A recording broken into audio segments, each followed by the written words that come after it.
Tony Romo throw the football. Are you kidding me? That's pride, not a catch. Really? That's funny. Big D, teasing you. This is what they do. The weed show up on cue. Accident, something will go wrong. Accident, of the big jumbotron.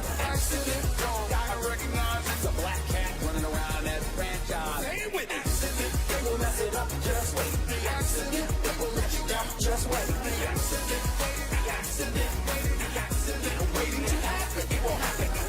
How about them Cowboys? I love that. I love that. DJ I love that. Steph. Right? I love that. I got to admit it. That's kind of fly. Oh, yeah. Do you? You love that, I love do you? it. I love Shout out to DJ Steve Porter for doing that. Our producer, Stephanie Frenier. That was amazing. I'm trying to figure out why the hell He is did it for Will you. Kane sitting on our set, That was for Will. reclined in his chair like he's sitting in a grandfather chair or something. I mean, what's up with that? I'll tell you why I'm What's the sitting on problem? this He set. I coordinated mean, his everybody outfit. knows the answer. I'm sitting on the set because you got a music video played to your hatred of the Cowboys. And by the way, while it's dripping in style, I mean, it almost made it sound like you could rhyme. While it's dripping in style, it's equally devoid of substance. I mean, the line, the punchline, the money line, the accident waiting to happen. Will Kane, all I can say to you is this. Yes. I've been saying it for years. Well, I know what you're hoping for this year, but I have 20 years of history saying that. Man. So you can say what you want. Well, I'm going to tell you what I'm going to say. I'm going to tell you, that's Go like ahead. you saying for years, Will, I've been getting up on this program and telling you the sun's going to come up, and nobody listens to me. Nobody listens to me, but the sun's going to come up in the east, and I've been saying it, and now I got a music video that proves it. Well, the Cowboys won't come up in the East. The Giants will occasionally. Why you sound jealous? You sound jealous. You sure? You all right? You know, when I got our show meeting notes, I noticed this. I was just going through the show meeting notes, and I noticed this. Ben Roethlisberger, out. Torn meniscus. LaShawn McCoy, injured hamstring. Eddie Lacy, out for the season. Joe Flacco, hurt. Terrell Pryor, hurt. And I just thought to myself, with all these teams, these poor teams, the Packers, the Bills, the Steelers, accidents waiting to happen, man. Accidents waiting to happen. What's your rebuttal? You can do this. You can do the remix. No. I got it. I got it. Ben Roethlisberger's been to 3 Super Bowls. He's a 2-time Super Bowl champion. And yet he's hurt. Tony Romo accident. has 2 playoff victories in his career.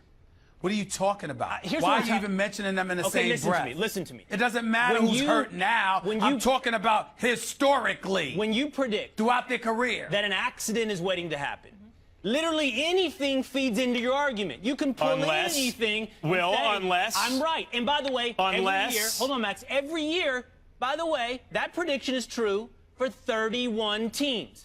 31 teams every year That's prove your you argument. Right. 31. That's your argument. You know better. You better turn to Max and leave me alone before you get your feelings hurt. You know good and damn well 31 teams in the NFL don't have the recent history that the Dallas Cowboys have had. You better stop that nonsense. Yeah. You better stop it. Yeah, and Go ahead, if they Max. ever do win the Super Bowl, what is his money line going to be? You know this as well as anyone.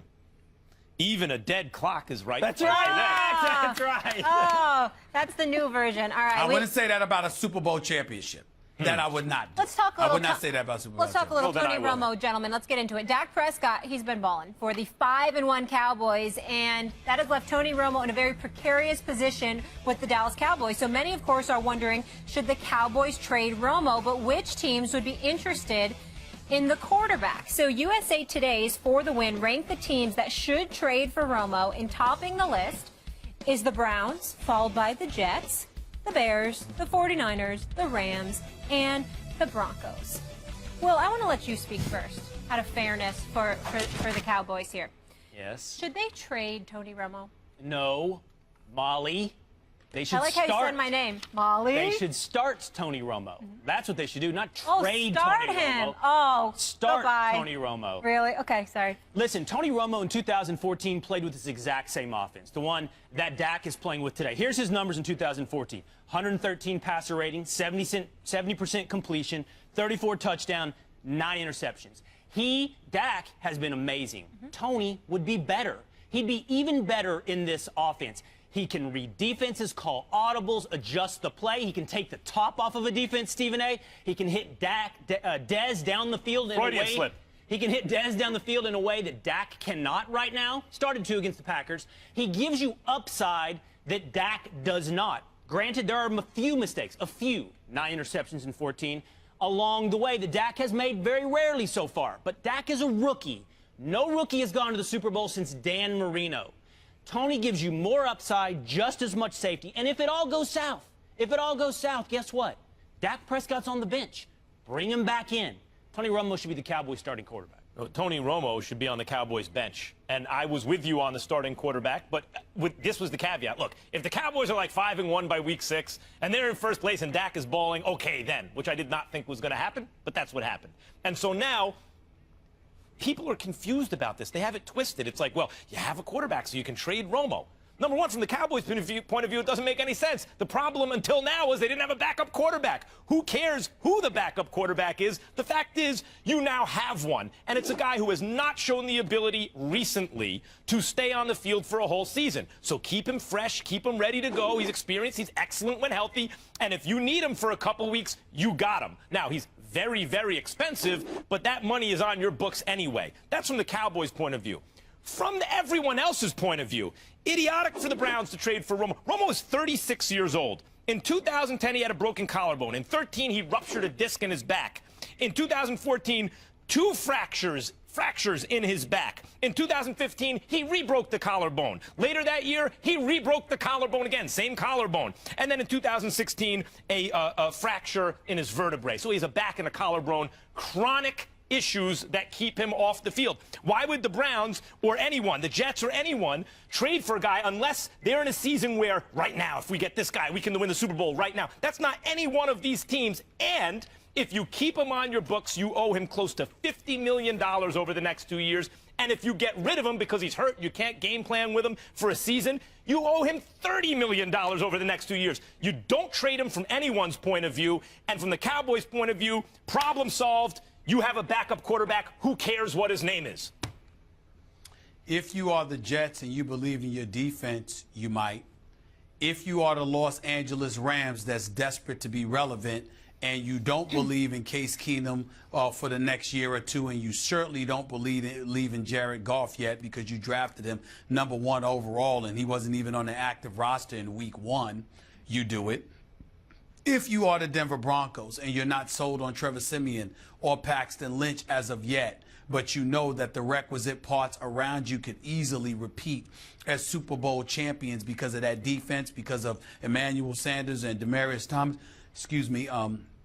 if you feel those things, then those are 3 teams right there that should consider making a move for Tony Romo. Less with the Broncos because of the dollars, and we understand how reluctant they were because of Brock Osweiler and beyond. But they were talking about trading for Sam Bradford. They couldn't get it done. I'm not saying that you've got the numbers to make it happen. Please don't get me wrong, because I'm conceding that the numbers could be the larger deterrent.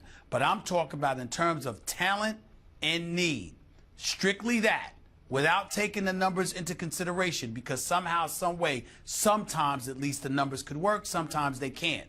But strictly as it pertains to talent, strictly as it pertains to situations, I think the Jets, I think the Rams, I think the Broncos could all use and benefit exponentially from the services. Terrible ideas, all of them. The Jets have 5 losses. They're in a division with the Pats and the Bills. The way the Bills look this year, their season's over. Terrible idea to have that money on the books going forward, and none of the other teams it would make a difference for. Can I say the Broncos, maybe this year.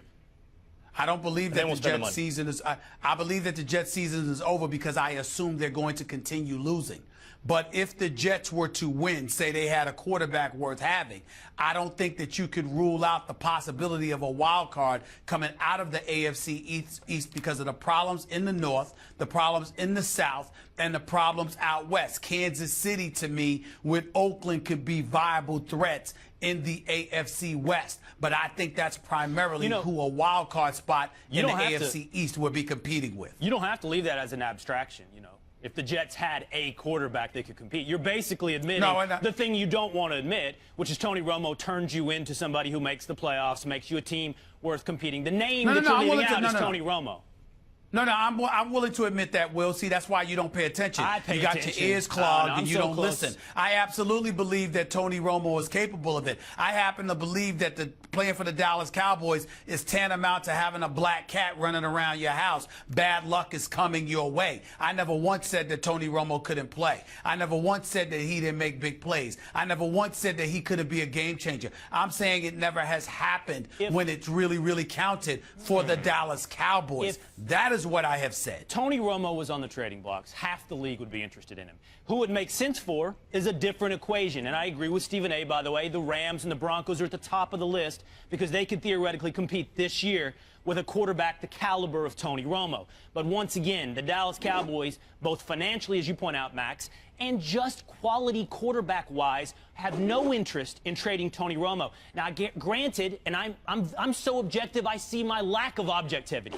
I'm a fan. Modest. I'm a fan, and I want a magical ending. And I want to see this work for Tony Romo for another season and a half, and then it be Dak's job. And that's when it lines up financially, by the way, as well. 2018, after the 17 season, is when it financially begins to make sense for them to separate. You're skipping something very conveniently, and I think this is because you're wish casting, as most fans do, if everything worked out perfectly. What about the fact that the guy has chronic injuries? They keep happening to his back, which is debilitating. Then you have to his Dak Prescott. collarbone. Right, but what I'm saying is on the trade block, everyone's aware that this 36-year-old quarterback, to whom a great deal of money is owed going forward, guaranteed, has these injuries, and they're chronic. And why would they make that move right now? I'll leave it here. It depresses his value. It does not negate his value. Yep. And one other thing you need to keep in mind, if they do switch to Tony Romo and go back, you need to know how the locker room feels because you don't want to disrupt the locker room. Guy's been there a decade. And that chemistry. Guy's been there a decade. And I would just want to know how the locker room feels and what they think. Usual, Molly's right. We want you guys to weigh in on Twitter. Should the Cowboys trade Tony Romo? We'll share those results a little later in the show. Well, thank you so much for being with us. Since you liked this song so much, we want to play it again for you one more time awesome. before Great you song. exit. Thank you. Mediocre team and Big D. That's what makes this funny. How about the Cowboys? How about the Cowboys? Some way, somehow, when it counts, just wait. They will let you down. The accident, they will mess it up. Just wait. The accident, they will let you down. Just wait. The accident, the accident, the accident, waiting to happen. It will happen. Tony Romo know the football, know what's coming next. He will get in the way. The deception of success. Tony Romo know the football. Are you kidding me? That's right, not a catch.